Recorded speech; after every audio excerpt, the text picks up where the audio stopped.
Mes chers compatriotes, la démocratie a parlé et les Français ont placé le Rassemblement national et ses alliés en tête et ont pratiquement effacé le bloc macroniste.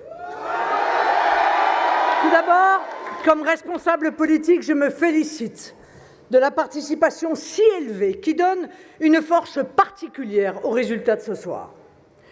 Les Français ont ainsi, dans un vote sans ambiguïté, témoigné de leur volonté de tourner la page après 7 ans de pouvoir méprisant et corrosif. Nous en remercions chaleureusement les électeurs et accueillons ce résultat, première étape vers un choix d'alternance comme une marque de confiance qui nous honore et nous oblige.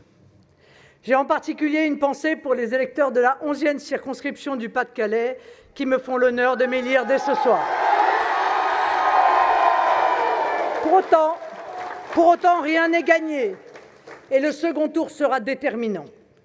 Déterminant pour éviter au pays de tomber entre les mains de la coalition NUPES 2 et en réalité d'une extrême gauche à tendance violente, antisémite et anti-républicaine dont les éléments les plus activistes de LFI, du NPA, des groupuscules violents ou communautaristes imposeront Jean-Luc Mélenchon comme Premier ministre.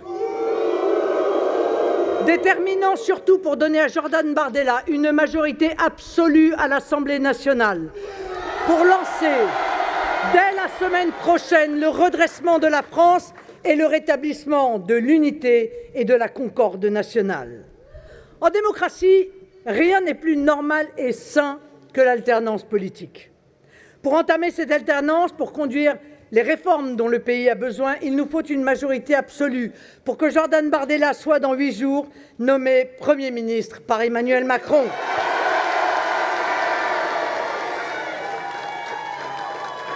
Sans majorité claire, il se trouvera toujours quelques féodalités anciennes, des inerties programmées et de basses manœuvres pour faire échec à la vraie alternance dont le pays a urgemment besoin.